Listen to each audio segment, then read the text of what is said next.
What's going on, everybody? It's your co-host Andrew Jacobitz here, episode 5 of the Casual Millennials Podcast. I am joined, as always, by my co-host Eric Hess. Eric, how are we doing? Living it up.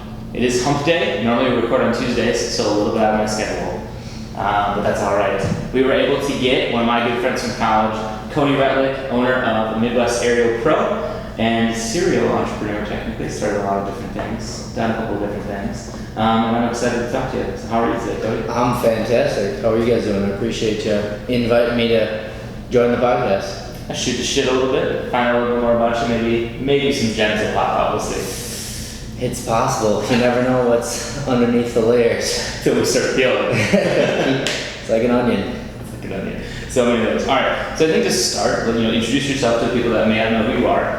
Let's talk about where you're from, your college career, and now how you got to Midwest Aerial Pro, and then we'll go from there. Sounds good. Yeah, my name's Cody Retlich. I grew up in a little town called Kiel.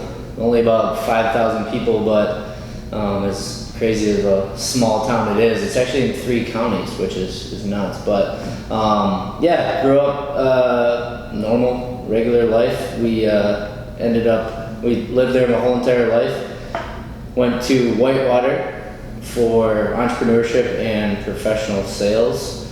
And as you had mentioned before, I'm now the owner and CEO of Midwest Aerial Productions, as well as owning a couple other companies that kind of tie into MAP, we like to call it as well, but everything's kind of been branching off from there and whatnot. Yeah, it's been a good road so far. Lots of long nights grinding it out, but that's entrepreneurship, right? That's what I signed up for. I knew from the beginning. College is, as we've talked about off camera before, it's not for everybody, but I always knew that I wanted to run my own business, and yeah, that's why I went for entrepreneurship. That was really the only thing that I could think of. It was crazy because no other business schools that I had found at the time when I was in college actually had entrepreneurship. And Whitewater was the first one, essentially, that I had found that had done it. So I was the first graduating class with an entrepreneurship degree. Ooh. From Whitewater. Yeah. Nice. You didn't start at Whitewater, right? I did not. I just went to UW-Sheboygan for a year, extension school, saved up, worked my tail off that year so I could pay it off with cash and get all my gen eds out of the way, and then spend the next 3 years at Whitewater. Yeah, that's right. You only spent 1 year there. That's right. You got my sophomore. Yeah. Nice. And then 1 year at Sheboygan. Shebagdad, as we like to call it. Oh, Jesus. Shebagus, whatever. Shebagus is probably a little better. Whatever you want to call it. We got to teach it up. So I think in our past episodes, college has always gotten brought up something that this is kind of geared towards that era of people graduating, people just graduating. Entrepreneurship is always something I feel like the argument gets thrown on whether or not you can teach it, and whether a college degree in it is maybe not necessarily worth it, but maybe you could get something else from a different major, right? So, in your experience now, you've been out of school, you've now started a successful business that's been running for a couple of years now. Do you look back and think that you've really got something out of that, outside of the relationships that you built, such as this one, but from an education standpoint as well as anything else that you may think of, was it worth it? It's a loaded question. Yeah, obviously from the relationship side, I won't even speak to that because yes, college is awesome for that. I met a lot of amazing people that are some of my, best friends that I still communicate with and keep in contact with quite often, right? But aside from the relationship side of things, I feel like if you're specializing in an area, or you want to be a doctor, you want to be a nurse or something like that, where you need to go to school in a different area or different field that you can't learn on your own, essentially, really. I mean, there's YouTube for everything, right? But cutting someone open and stitching them back up really is kind of someone that you're probably not going to get hired by a hospital or something. I mean, I watched every episode of Grey's Anatomy. Yeah, so you're good at that. You're good at that. Yeah. Yes. That's what that means. Exactly. But I mean, other than that, I feel like yes, I did get something out of it. A lot of experience from running and starting and operating a company to the marketing aspect. The nice thing about entrepreneurship major is I got every single area of business, and I, dived into it more than what others would if they were just a general business major or something like that. I was emphasis on professional sales as well, just because I knew I could sell. I liked building relationships. I understood the process of, gaining someone's respect and then having them ultimately buy from me, right? In that world. But yeah, in entrepreneurship, you literally dove into every single area of business more than what you would have otherwise. And you had 3 to 4 classes in every area.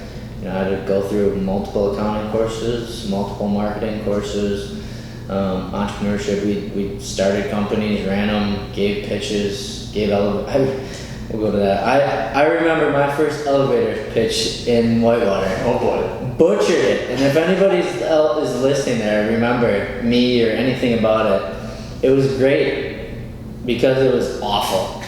And I fell on my face. I stumbled. It was like you got a minute or 30 seconds to do the pitch. Yep. And I just ate words. I had a frog in my throat, as they call it, but it taught me a lot. I don't think they videotaped it. That would have been Can't pretty go back to the Whitewater archives. That would have been awesome, actually. Was it to learn was from it in the big hall, or was it in the classroom? It wasn't. It was in one of the bigger classrooms, but it wasn't in the hall. But yeah, it was a great learning experience because I went home and I'm like, that was terrible. I guarantee everybody in that room was thinking, who the hell was that kid and why is he even thinking about it? But it was a good learning experience, like I said, and took some good stuff away from it. Mm-hmm. But yeah, college. That was fun. That was a good time. And I don't want to jump in front of you if you have a question, but to kind of piggyback out of that, one thing that, especially Megan, who is our third guest, who is also an entrepreneur, started her own business.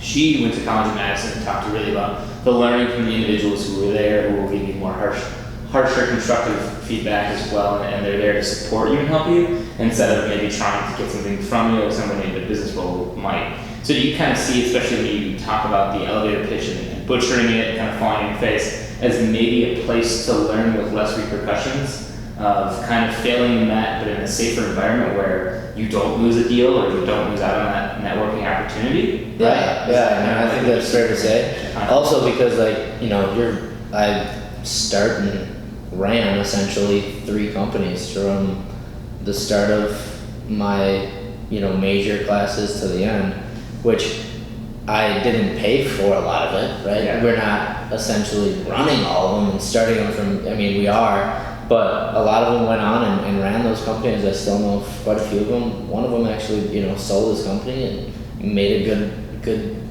chunk of change, but,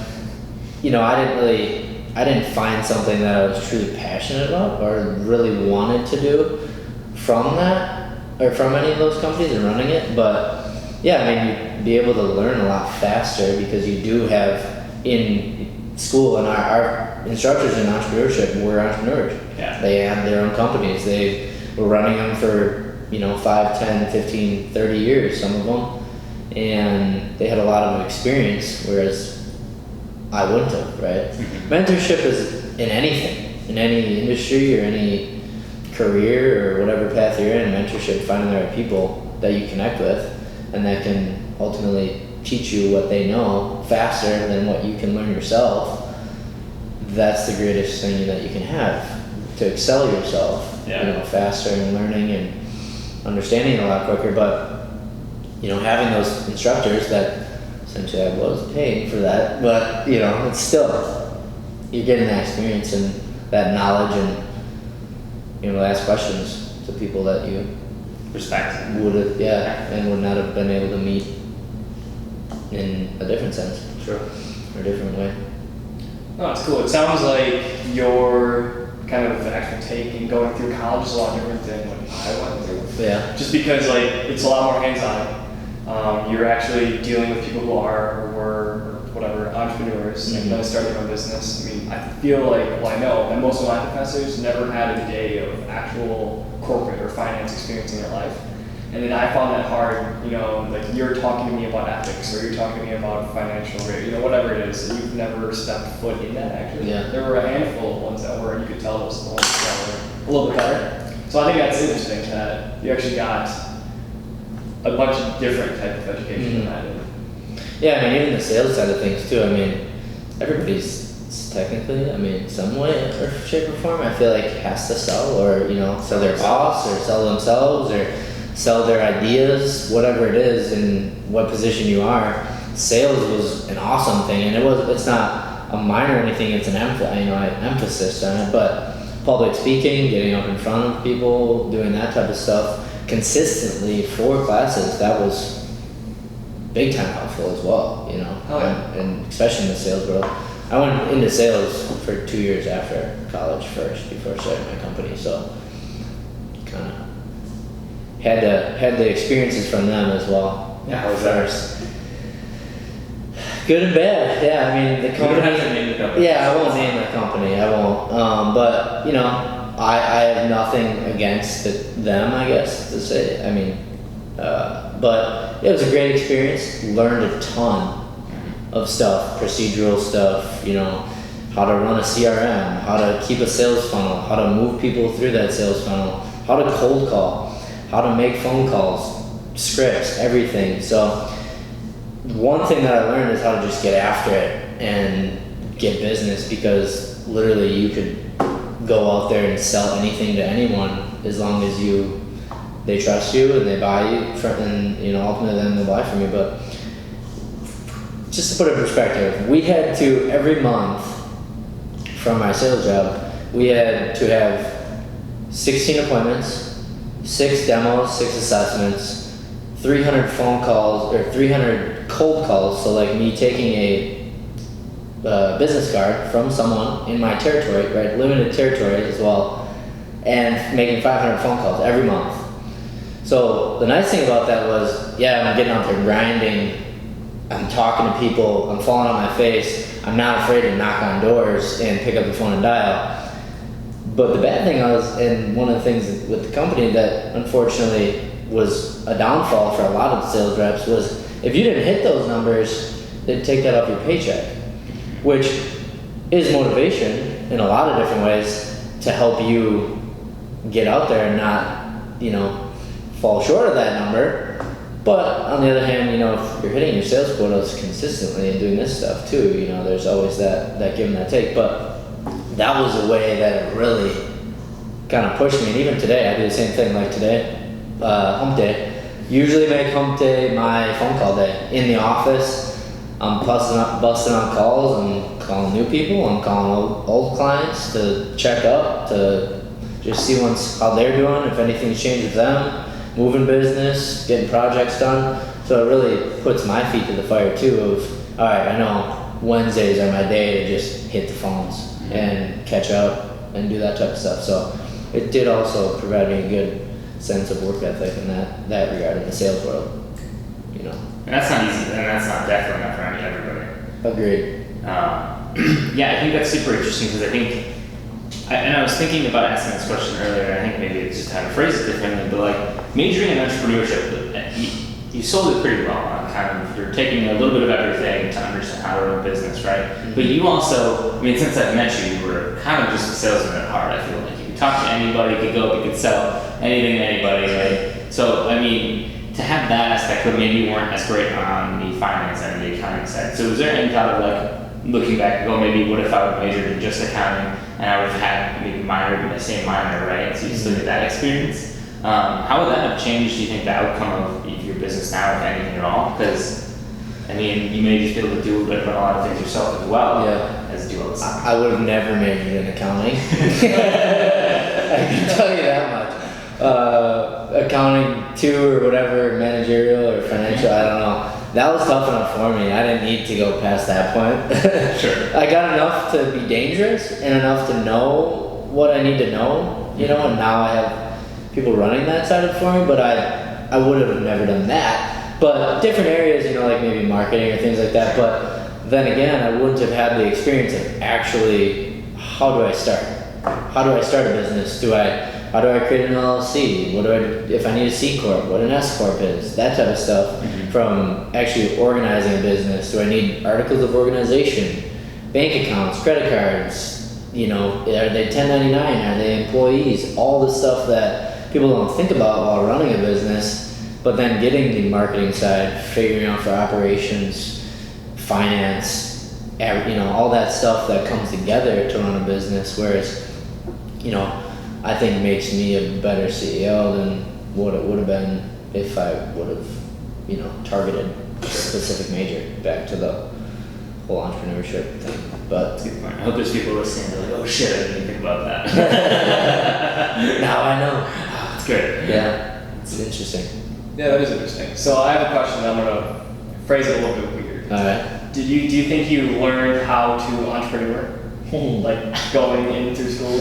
Entrepreneur is such a buzzword nowadays. Like, what is entrepreneurship? Like, I mean, people like Gary Vee, you know, doing the whole garage sale challenge and doing stuff like that. You know, he's awesome. Love his content. He's a badass. But what is entrepreneurship? People think that they're entrepreneuring because they, you know, got a side hustle or whatnot. I mean, I think now I am. I would say in the first 6 months, I probably entrepreneured more than anything, because after I quit my job, I should say. So after I quit my job, I went full bore on really starting my company, growing it, getting all that stuff organized. But I was driving Lyft and Uber in the morning and the afternoon when people were going to work and coming home from work. I was caddying at Whistling Straits 3, 4, 5 days a week, sometimes doubling, you know, every day, and then working at home when I'd come home at night. I was doing wholesale deals for real estate to flip contracts to just, you know, properties that I found or whatnot. So entrepreneuring, I feel like, is just hustling and just like doing what it takes to just be your own boss and do what you want to do. Yeah, I was working for other people in those, like in, I guess, whistling, you know, when I was a caddy and whatnot. But I look at that as an opportunity of, all right, I'm meeting people, I'm making good money, I'm doing something I love because I love golf, and I can meet people that have a good wallet, you know, have a good bank account, that are paying significant coin to golf here. So I've actually had clients that I've gotten from caddying at whistling, but I did all of that format so I could do this full time. So it didn't start right away, but I feel like entrepreneuring is hustling. Okay, so do you think that you can learn that, or do you think that's something you're born with? Like, do you think college education gave you that hustle, or do you think you were born with that hustle? I think I was born with it, but I mean, I think college gave me some tools to help, for sure. But I've always, my mom taught me the hustle. She's had tons of jobs throughout, but she's always like never stuck with something she's not happy. Whereas like my dad, on the other hand, he's done the same thing relatively for his whole entire life, right? Where, you know, it's a different mindset. It's, man, I want to do what I'm happy about and I'm passionate about, whereas like I want to do it for a paycheck, which there's nothing wrong with either one of them. But yeah, I think from the get-go I've always been gravitated more towards like being able to lead and being able to run a team and being able to do something that I love every day, and I can make my own schedule, because family, I love, my family's everything. So being able to have the time to take off or do what I want and go on vacation, or, you know, just adjust my schedule when need be, it's always something I strive to do. So yeah, maybe born with it, but nature versus nurture, I don't know. That's a whole other conversation. Well, that's true. And then to your point, to that question, even Gary talks about like entrepreneurship is such a buzzword now. It's a cool thing to be an entrepreneur. Mm-hmm. You know, everybody wants to put founder and CEO up in their LinkedIn profile, but it doesn't always mean that they're going to do well. A lot of people are going to fail. You're going to fall on your face. You're going to make mistakes. You're going to do things like that. You know, what does this look like? Especially now with the entrepreneurship, I feel like everybody starts a business to sell it. It is their end goal. Mm-hmm. And I've never once heard you talk of selling that, which is kind of interesting to hear that.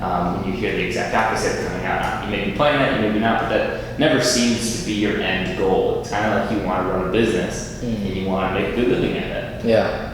It's funny that you say that because I literally had this conversation with 2 people today. About selling. About selling the company. I love Map, love drones, I love people, I love helping people out. So Map's like a community of freelance drone pilots across the Midwest, expanding throughout some other states right now for certain clients, but I love helping people. So for me to say, yes, my angle is to sell it from the beginning, that'd be a lie, because it wasn't, I did it because I thought it would be amazing to help people out, start drone pilots, help them get business, grow their company, maybe just, they're a weekend warrior and they're just badass at flying drones and editing or doing whatever they're doing, right? Yeah. Or they are a business, they're starting out and they want some help with certain areas of it or whatnot, but yeah, it's definitely an end goal to sell it eventually down the road,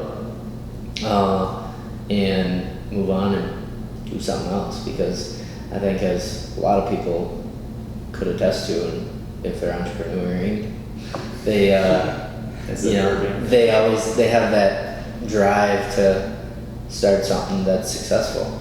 And hey, maybe the next one's not successful, and who knows, maybe in a year we won't be successful, but with everything that we have in place, I think, we're good for a while, knock on wood, but, we gotta keep evolving and changing, especially in the drone world. Regulations and everything changes daily sometimes. FAA is slow in a lot of ways, but yeah, it's all about adapting and changing, but I've pivoted probably 3 or 4 times since starting Map too, and I think that's something that is essential. Yeah, I listen to a lot of podcasts too of just people that I admire and listen to, and they've started other companies or they've failed at them and they've walked away from it, but they have that urge because they know, like, deep down inside them that they can run something. They just need to have their focus completely into one thing rather than scatterbrained and just chasing that next greatest thing and really narrowing what they want. Like when I started Map, I want to make videos, I want to run social media, I want to do websites, I was an insurance agent for a little bit, like how I can tie that in with drone insurance and all this different stuff, right? But it wasn't until I really focused in and pivoted on yes, I want to be a freelance community for people to book and give us business to these freelance drone pilots, right? Whether they're doing 3D mapping, thermal imaging, videography, cinematography, whatever it is, they're experts in their area. And I wanted to help them get even more experience and more work. So that is why I switched it up and pivoted, for the first time. But I'm sure we'll pivot even more. There's small pivots, there's big pivots, there's completely transforming 180 pivots, and then maybe you take another 180 and you're back to where you started. But that's how it works. Yeah, 360 that. Yeah, 360. Yeah. CPA figured it out. Divide by 1. Carry it Yeah, we're good. But yeah, it all depends on where you're at, who you have around you, and I think the biggest thing too is knowing to delegate. You can't scale unless you know that you're properly able to delegate and handle growth, right? How does one know to delegate? It's a good question. I didn't know when to. I was juggling a lot of things, and I feel like I haven't had certain areas of the business where I haven't handed off because I don't want to, because maybe something is particular and whatnot, but everybody can be trained, and everybody, if you find the right people and they're passionate about it too, then that's a good time. I feel like don't rush it. Find the right people that want to be a part of your company and help you grow your company. And reciprocity is a real thing. It all comes back around. You help someone out, they'll help you out down in the end. I'm a true believer about that, and I always stray away from people that think that we're competition in a way. Like I want to collaborate. I want to be with each other. I send you something. We do something together. Maybe it's not now, but it's down the road. I'm not looking for, hey, I sent you this client.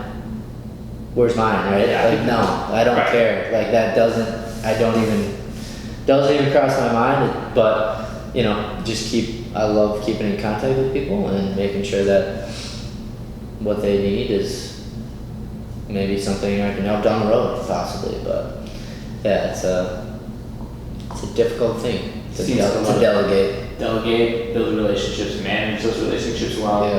Yeah. I think that's especially something like I've noticed too coming out of college. This is gonna get a little bit off topic from your business, but managing your friendships even just gets hard. Yeah. I have to remind myself to text some friends just because I haven't talked to them in a while, and I text our friend Colin. I text his brother once a month. Yeah. Ever since he lives in DC, and I say, hey man, monthly checkup, hope everything's going well. Sometimes I don't get a response, sometimes I do, but it's I just want to make sure that he knows that absolutely well, we're still friends, all that stuff, because that stuff's important, especially out of college when you don't see each other in class or you don't see each other at the bars every weekend. Yeah. You know what I mean? You can't make new old friends, so. Yeah, right. You can't remake an old friend. Yes, exactly.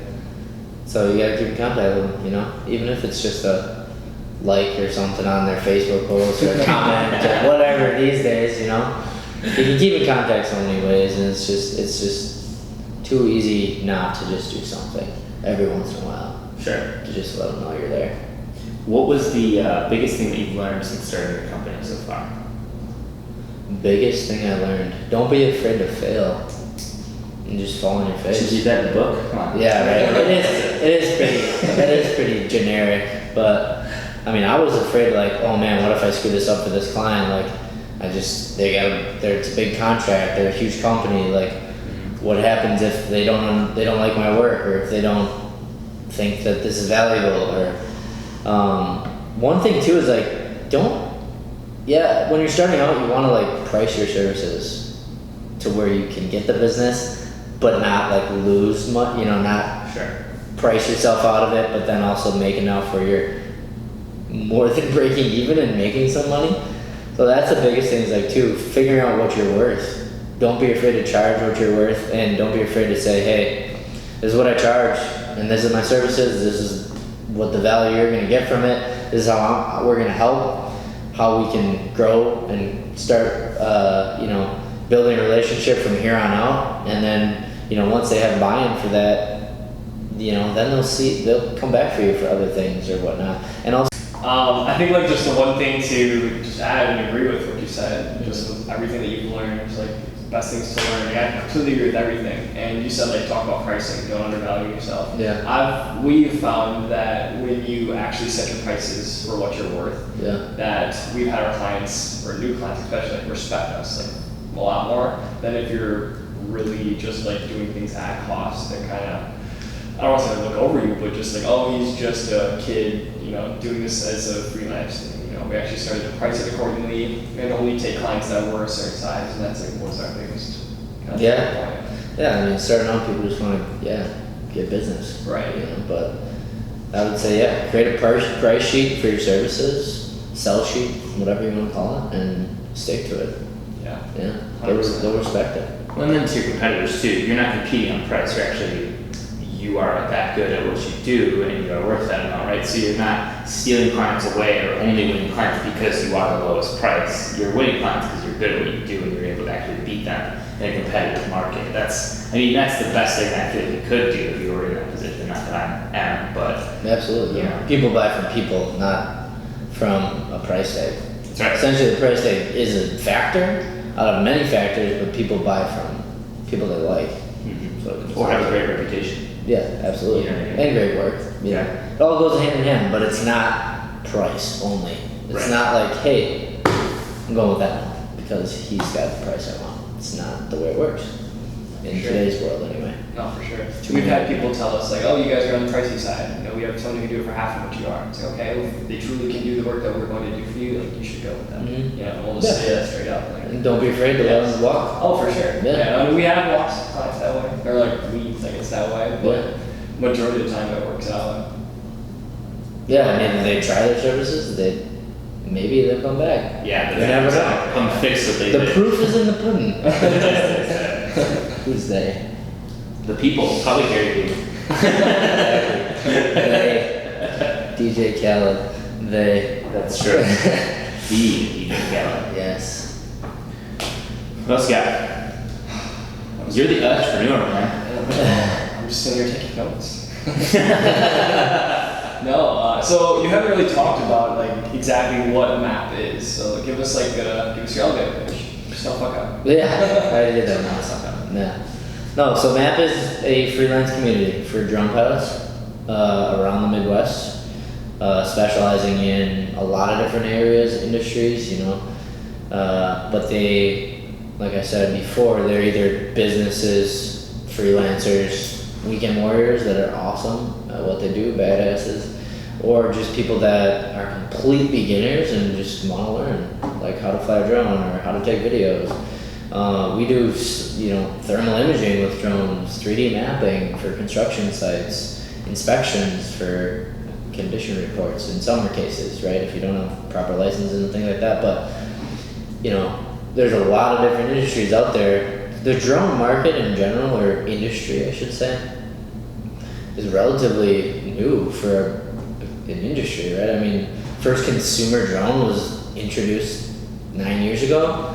Military's been using them forever, but it's crazy. I mean, it's a billion dollar industry right now, and we already have, I think, over 1 million pilots, I want to say, throughout the U.S., which is crazy. I went to EAA last week, and which is EAA Air Venture, which is I don't know the acronym actually, what it stands for. I feel like you should. But it is an air show. It is the largest air show in the world.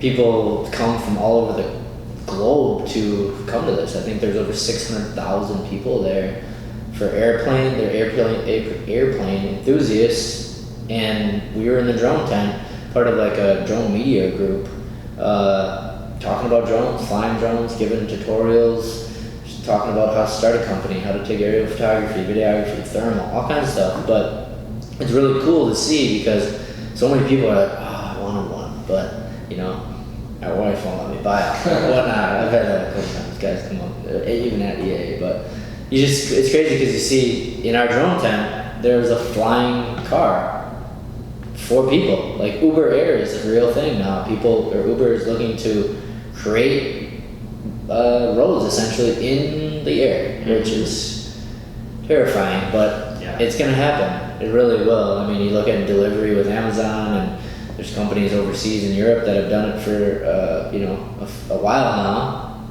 But there's medical people now. I saw one company that has a drone that can literally take a transplant from a crash victim that is dead on scene, right? And they're in the ambulance that is extracting, and that stuff needs to be on ice now and transported for people to get that transplant. And a lot of those transplants don't make it back in time or whatnot, and they don't get that, and it's wasted, right? But now with this drone technology, people can get it fast, quick, and effectively. But so there's so many different industries, and I just went off a tangent right there about drones, but there's it's just passion for it. I mean, and that's the thing, like the way MAP is set up now, after we pivoted and whatnot, we get exposed to so many different people in the industry that are doing so many crazy things that I would have never thought of to do, right? But like what? Like that, like the transplant stuff, or mapping agricultural fields and then going back and spraying that. They can find a deficiency in the crop, figure out what nutrients it wants, and then go back with a drone and spray it. Instead of having $1 million sprayers that spray the whole entire field, and you have all this wasted chemicals and whatnot on your farmer's field, you can hyper target that farmer's crop and have it grow, get more yields. Things like that just are an amazing thing for people to do what they do for so long, or what they have done for so long, but better and more efficiently and with technology. It's fun. Alright, so let's take this back, all the way back. We're gonna get in our time machine. We're gonna go back. We're gonna go find Cody sophomore year. Back to the future. Yes, in that dungeon of an apartment that you have. What's one thing you would tell him or wish you would have been told in college that you know now? Man.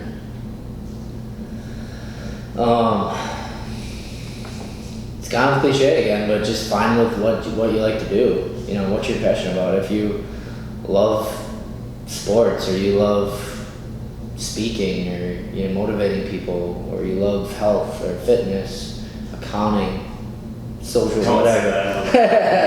Yeah, right. But you know, whatever you're passionate about, I would say, don't be afraid to just make people disappointed, right? And think like, oh, well, that's not a traditional career, or oh, well, how are you gonna make money? I mean, even people around me when I started, they'd be like, oh, you fly drones. I had a little girl the other day. It's like, what do you do? I'm like, I fly drones. She's like, that's a job? Like, how do you make money? She's like, what do you actually do? I'm like, fly drones.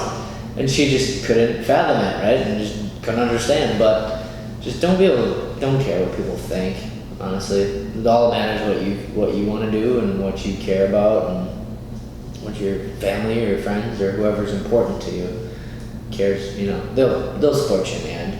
So I would say just don't give a shit about what people think, and don't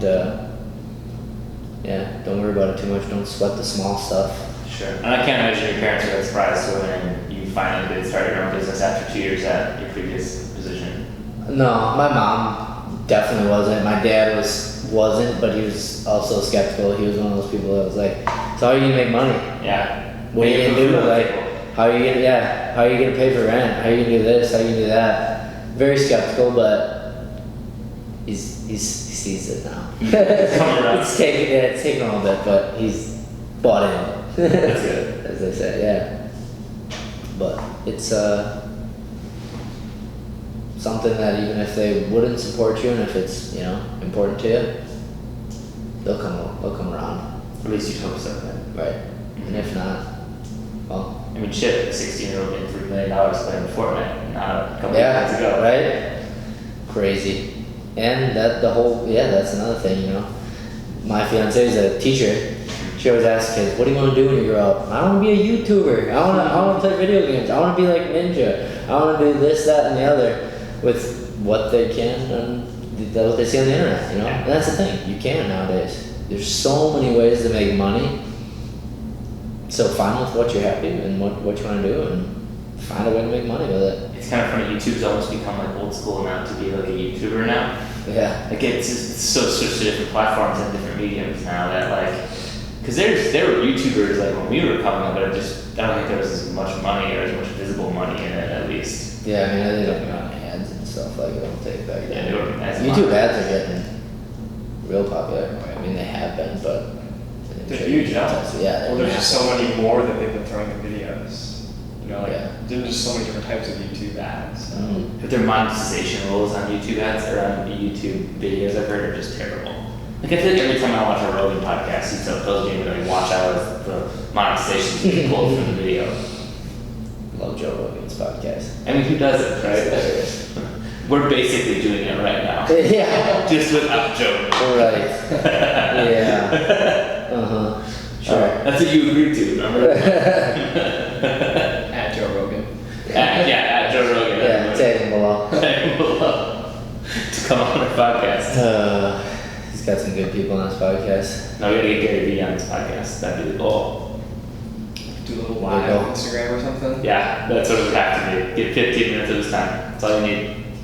15. Shit, give me 5. What are you gonna say, Matt? Yeah. No, would not be anything regarding my company.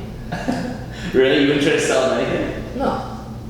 Absolutely not. If you got someone like that's time, figure out some value just in like general, in like a, you know, something that you have been pondering about or wondering, like a social media content, like something that I've always thought to ask was like content. Like if I have videos that I'm creating for clients, how much content should I be pulling from that? Like should I be making 1 video? Should I be making 30 videos? If that's 3 minutes long, should I have like every second of that be like a 10-second teaser, or should I pull stills from it? how much should I run this? Should I put ads on it? You know, all this type of stuff that like content. I'd ask them something about how to maximize my content. And I know that's something you've been struggling with too, is kind of becoming the face of Map, especially from a content perspective. So how have you struggled with that? One, so for the people listening. Two, you know, how have you been kind of overcoming that, or at least kind of resolving it? Yeah. I mean, I haven't truly done it or mastered it, right? I mean, that is the thing. It's like becoming a face of your company, or getting out and doing social media consistently and posting and creating content. And you know, I'm creating so much content for clients that sometimes it's hard to create it for your own self and your own brand. But you know, that gets back to the delegation side of things, where you know, the next few months here we're really set to grow. We just put an offer in on our first building, you know, trying to get into a space where we have a full team inside one office rather than scattered all over. So I think that comes back to too, like Gary Vee, he's got like 5 people recording him and doing, one's doing audio, one's doing camera, one's running the phones, you know. So you have to be able to have people do it for you if you're at that stage to really just pump content.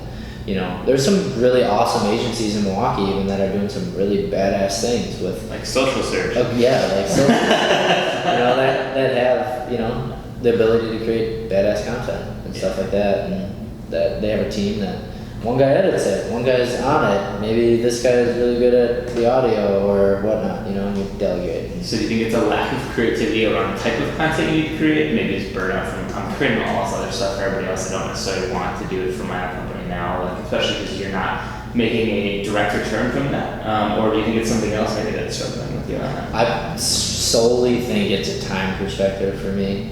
You know, I've started 2 other companies since starting Map, and they all kind of tie in with Map. Like, you know, one of them's in the work, we're releasing it in the next couple months, but it is a teaser here. Yeah, it's essentially a master class essentially for my industry, right?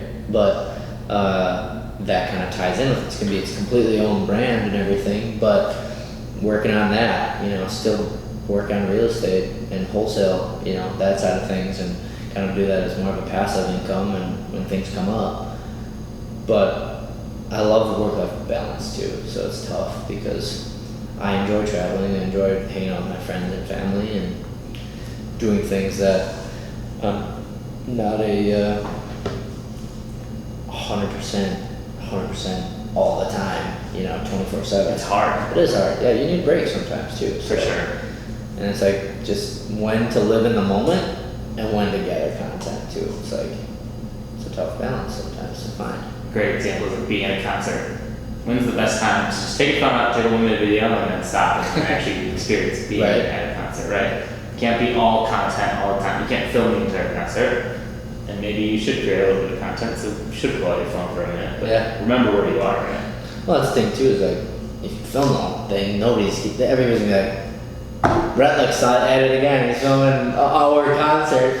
Should've just went, I don't even need to buy a ticket. Clicking through his Instagram story. Like, I don't care. And then people will also, like, every time they see a decent amount, they'll just pass right through and be like, oh, well, I don't want to see it. Or they'll unfollow you or do whatever. But it's also like, if you do post a minute, and maybe one of your friends is there, or maybe someone else, you know, and you take the concert, or you take the band, or whatever. It's like if someone DMs you and messages you, like, hey, I'm there too, let's meet up. Right. That type of stuff. So you miss an opportunity. Yeah, miss an opportunity to meet someone new, or rekindle a friendship that you haven't gave their monthly text to yet. Hey. You never know. I am trying, just as Joey Diaz does, Rogan says it, and I was like, that's a great idea, I should definitely steal that. So, you know, it's something that I've definitely made, it's something I've made, like, this year for me has been a year of priorities, of really reshuffling what I find important in my life. Like it is friendships, making sure I continue those contacts, especially people that I've made friends with at previous employers, who I don't see on a daily basis anymore. Golf, you know, that was such a big part of my life for so long. I didn't play all last year. I didn't practice it, everything. Shows. Thanks. I know. But now I've done that more a lot. Like I've been trying to play at least once a week, maybe getting out to the range when I can, as well as making my relationship be higher priority and podcast. So, and that's what I found to be the most important thing, is really understanding what you prioritize, as well as obviously time management. Yeah. Making sure you're able to fit all that in and still be healthy. Mm-hmm. For sure. Oh, and I'm trying to plan a wedding. Yeah, I'll throw that in there too. Congrats. When's that? Next August. So a little over a year, but yeah, and that's a whole other ballgame. That's like planning an event, a huge event, That's so. weird. Yeah, I've heard of it. She has done a lot of it, but she's like also, sliding like, hey, you can do something. hey you, what you doing today? But it's good because we, keeps me organized too on that, and she's done a lot of it, so, but it's still. Did you find that it's been a way of finding a work-life balance? Like, especially at the beginning when you were doing those 4 different things, right? Of like, man, I've been doing way too much of this. I've been maybe putting, your now fiance off a little bit. Have you really kind of had to reorient yourself a few times in that perspective? And how did you do it if you did? Yeah, I mean, I think for the first 6-7 months, for sure, I was grinding, doing all kinds of stuff, not getting home till 7, 8, 9, 10 o'clock at night, and then popping open the laptop in bed. So I think some of the things I would do is like certain time at night, shut it off and just relax it, because sleep is important too. Everybody says you can sleep when you're dead, but I still like to get some sleep, 4 or 5 hours is fine. But, whatever you need too, to just keep refreshed and keep focused. But yeah, for sure, definitely put some things in place like shutting it off and doing that. Was it something you figured out yourself, or did your fiance kind of push you and be like, hey, come on? A little bit of both. I mean, I told her too, hey, this is a 5 to 10 year plan, right, of really busting my ass to build something. She gets that. She knows that too. That's why I love her, because she knows like that's what it needs to be, and that's what it's gonna be, because that's what I want to build. Right. Something that is very successful, and she's a teacher. She loves what she's doing, but teachers don't make good money. Barely enough to live on in some cases, right? And not to mention all the supplies that they buy themselves and do all kinds of stuff. But so I want to support her and my family and really put my best efforts in where it's gonna help me down the road. So you got the long run, the hard hours now to benefit you in the future. Hopefully. And get those passive income too. Sure. That's always important. Do you work a lot from home right now? A lot, yeah, quite a bit. When I'm not out running meetings or on shoots or on set or doing stuff like that or meeting new people. Yeah. Do you ever go to like coffee shops or anything, or are you just like strictly at home type of worker? Honestly, no, I'm all over the place. Yeah. Like I'll make specific days that I'm just at home. I get a nice home office, so that helps. So right now your wife is a teacher, so my wife. Fiance, whoa. Whoops. Easy. So she's a teacher, so she's off of school right now, right? She is. So yeah. is it hard having her at home trying to concentrate? She does. She has a job too. Okay. Like during summer, so it is nice. But yeah, there's days where we do things that maybe I wouldn't be doing if she wasn't home. But that's also another reason why we're trying to get out, and so I have that consistent spot to go. For sure. But I'm usually out running meetings or on set or even cold calling still sometimes, and knocking doors down and seeing people or doing whatever. So I would say it's really only like 1 or 2 days a week that I'm actually home. Okay. Yeah. I've found out that one of our clients is a different co-working space in their scene, and like a big just like push for them has been don't work at home because of a bunch of different reasons. Like you won't be able to focus. Your wife or girlfriend will push chores on you because you're working from home, which a lot of times like people don't believe. It's just been like a lot of that kind of stuff. So I found it interesting to find everyone else's take on why they do work home and why they do work at a co-working space, whatever it is. Yeah, it's definitely different. it's tough. It is tough. Like me personally, I fucking suck at working from home. Yeah. You know, like I'm way more productive when I'm here. My dog is a big nuisance. Like she likes attention. It's just a bunch of little things. You know, you see, it's just a lot easier to walk downstairs, make food that way. Now I like bring food, make sure that I just have like a strict schedule. Mm-hmm. It's a lot easier for me. I mean, that's you gotta find what works, right? Exactly. I've been doing it now for 2 years, so I've made it work. It's nice because, like I said, my office, nice home office, but it's segregated like from the rest of the house. That is nice. So I can close the door. It has its own entrance. It has a bathroom. It has a fridge. It has everything I really need to just really lock myself in there and just say, hey, I'm working, that is and whatnot. Nice. So it all depends, but. Yeah, I do not have that, so it's a different story. It's tough. Yeah, if you're sitting in the living room, feet reclined, and you've got the TV on or something, it's a little tough. That's probably, the opposite background. Right? No. But anyway, I want to digress just a couple, probably a while now. Okay. You were talking about content, like, for yourself. Mm-hmm. So when you are the one, like, making the content for clients, you said are you the one that's actually editing video and stuff like that? Or? No, so I have editors and help from that, and it's just more efficient that way. Oh, for sure. Yeah. So I want to digress. But like something that you can have them do is to have them like make sure that every time they do a video, to like clip out like a minute or the 2 coolest minutes of that entire thing, just always thinking about it. Mm-hmm. So then you don't have to go back later and then like do it again. Exactly. Yeah. 2 birds with 1 stone, because then it only takes whatever it is, an extra couple minutes. Right, to chop it up. Versus spending an extra 20 minutes. Yeah, and for like music videos and corporate stuff and whatnot, we do, have like teaser videos we usually do, like 3 of them and whatnot. But from like our own perspective too, it's like, what do you use? And right. Like, another thing is like stock footage. I don't know if you have done anything with that or whatnot, but like what to use for like stuff, because that's another way that production companies or photographers or whatever can make passive income. Adobe Stock, Shutterstock, Getty Images, there's all these companies out there that if you don't use the footage in any way, you don't market it or you don't put it in a video or post it or whatever, you can upload it and use it as stock footage.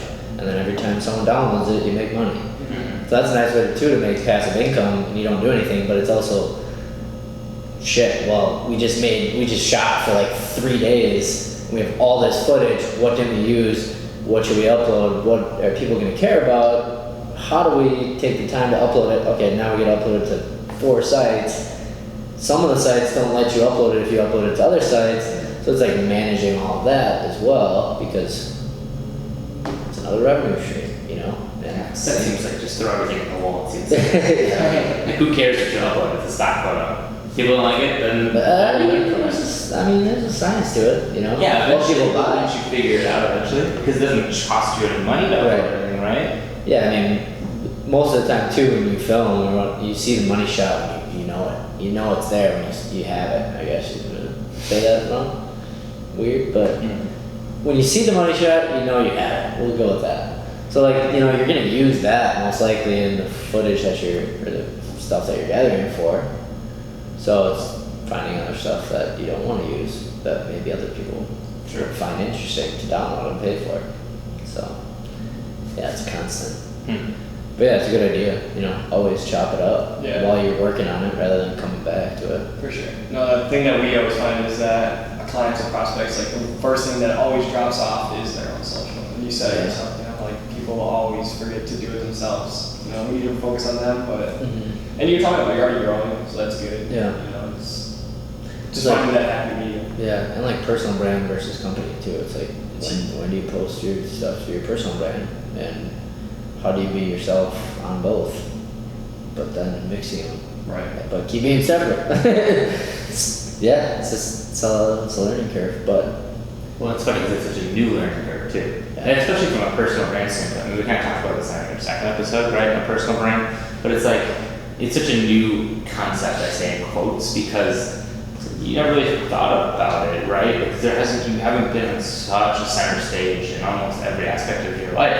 If you look at the different types of social media, they are literally a part of your life. Like I see LinkedIn, that's my work life. Twitter is like what I say behind closed doors, and Facebook's like my family, Your X-rated version of Twitter. Yeah, actually mine just called Bucks content, so I mean, that's fine. But then Instagram is your photo albums that you have in a bookcase that are now online. Okay. So it's very interesting that you're basically, your entire life that was all inside of your house or just inside of work is now up for everybody, and that legitimately is your personal brand. And like how you start creating that, and on top of that, leveraging it is even more important. It's something I think we're all especially trying to learn. And it's been there, it's gonna be there forever. Yes. You know, it could be, someone could easily just save a photo that'll be there literally for your entire life. And it's something that we've actually started since like MySpace. You know, we've been personally branding since shit, like age 12 or whatever that was. Yeah. So we're so much better at personal branding than all the older generations are. Like they have no clue how to do it. And it's understandable because we have been doing it for so long. Yeah. But then even like the generation before us, like I see it, I don't know how old, but for sure younger than 18-year-olds, like with really nice DSLRs, taking photo shoots like all over downtown Milwaukee. It's like they are using that for Instagram. Yeah. They are personal. Or LinkedIn too.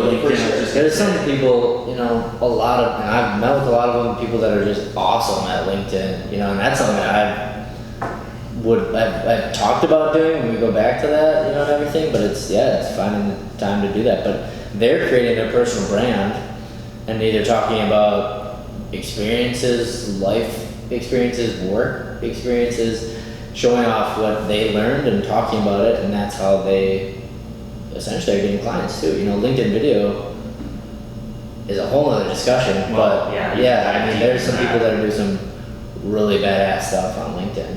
Oh yeah, especially here in Milwaukee. Yeah. There's a huge market for it. Well, not even market for it, there's just a lot of really good influencers in the LinkedIn market. Absolutely. From Milwaukee, which is cool. For sure. Well, one thing I've noticed is I've seen people just post like their resume on LinkedIn and they would get like a million job offers. Like it's almost like it's the opposite of a job board because so many recruiters use it to find like potential people to bring on. Like I saw one person like my job fell through, like they had an offer and they pulled it. I'm now looking for a job, and I saw 5 different recruiters like, hey, I have jobs that you would fit perfectly for. Like that's crazy to me because that's something that you've never really seen before. Job hunting has always been such a manual process from the person looking, right? It can be almost passive now. Yeah. That's crazy too that there's so many recruiting companies out there now. Oh yeah, but it's so lucrative. But it is lucrative. Like I know they make good money and stuff, but you know you're selling people.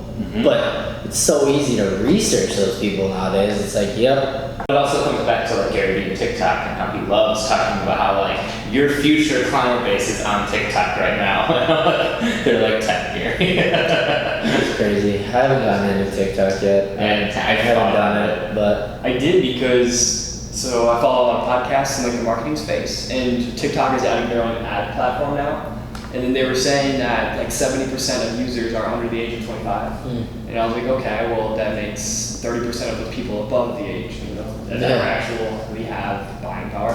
So I was curious about it, and I've downloaded TikTok, I've used it, and literally all I see is just like very young, like 18, 19, 17-year-old, mostly girls, just like trying to get boyfriends, it seems like. It's like almost a damn dating app for younger generations. I think you're in a weird part of TikTok, dude. I'm literally just like, what is trending on TikTok? That's personally what I've found. It's crazy. I know that there's a lot of good stuff on there too. I think like Vine was a lot better, for example. But that's probably because I actually knew people that were using it at the time. Like, I don't know anyone the hell that uses it. Like we don't use TikTok. That's not something that we're personally going to do. Like in college, everyone was doing it. It was the cool thing to do for a while. Right, do it for the Vine. No one's doing it for TikTok. Or the Chive. Is the Chive still there? Oh, keep calling Chive on, man. I think it is. That's probably still around. Yeah, probably use stuff, but it's like how MySpace fell off. Like MySpace is still around. You can still go on MySpace. Wasn't it just like isn't it more for like bands now? Now it's music, which Chive or MySpace? Yes, MySpace is now for music specifically. But like, I think it was up until like my sophomore, junior year of college, I could have logged in on my own MySpace. I did once, and I looked at all my old messages. Oh god. Oh god. Dirt. Oh man. 7th grade era. Why would you dig up that time capsule? It was, I don't know, just very interesting to go back. But I was upset because maybe like a year ago, I went back and looked, I was like, oh, let's do this again, it'll be fun. And I couldn't get into my messages. Yeah, no, I had some weird, interesting photos on there too. Oh, yeah. I'm kind of happy as I go on, I guess. What was your song? You could put a song on MySpace page? I don't even remember. I think mine was a Bob Marley song. Like, don't worry, or maybe it was like, don't worry, we happy or something like that. Nice. Well, that's probably like ice cream paint job or something. Throwback jam. Yeah. That's gonna be the outro to My this podcast podcast. music, you know. Like big part. Yeah, like a big shot. That's right. Well, this has been good. I mean, I think we really hit all the bases. I think one of the biggest things, and part of the reason I started this podcast, was kind of just to bring individuals who are successful like you and really get your thoughts. So I think if you could leave the people, the listeners, or anybody else who finds this with one thing, what is it? Well, I'll go off of what you just said. You said bringing successful people, but I think success is relative. I don't think I'm successful yet. Keyword there. But maybe other people and outsiders may think that. But I got a long way to go, as well as I'm sure the other people that you'll bring in here do as well. So just always keep striving for new things that are going to be on the forefront, and don't be afraid to just dive into it. And don't give a shit about what people think. If you're, wrapped up in it, don't worry about it, and just do what makes you happy, and get after it. There's always gonna be haters. That was one of the hardest things. Always gonna be troubles. Just to say fuck it. So that's great advice. Let's end it on that note. Thank you for listening. Where can people find Matt on all socials? Where can they find him? Yeah, you Google or do whatever on all of them, Midwest Aerial Productions, and you'll find us on Instagram, Facebook. All of them. Great pictures on there. I will say, so you should enjoy their content. If you have a need, DM them, email them, and they have a great website now. Revamping it right now. Are you revamping it? Oh, big time overhaul. All right, so that'll We're be scaling. Stay posted for that. But go check them out, and then if you're listening to us, you probably know where to check us out. But you can check us on all social at the Casual Millennial Podcast. We are posting some great content out there. I think I've actually got some feedback from people I've never met before on our LinkedIn page as well. So it's been great. You can follow me at Jakubitz at JAKUBICZ on pretty much every social. I am Andrew Jakubitz on Facebook, LinkedIn, Instagram, and anything else you want to find me on. So from me, let's chat. I always love meeting new people. Eric, where can they find you? Let's see if we get it right this time. Oh, we got it. It's Eric at Eric _. Is that the correct term? Yes. Hess 22. Is it an Eric with a C or a K? I know. See, I've never said that. Yeah. People, that's why I haven't been getting I know Eric. There it is. I know Eric with Everyone K, says so That's what it is. that's specified. ERIC. Okay, my name is Eric Hassinger Ross, guys. Yes. Okay, thank you for listening. This has been a lot of fun for me. I hope that you guys enjoyed it as well. So thank you for your time. Go like, subscribe, share it with your friends who did like it. And let's just hope we keep getting bigger. Cheers.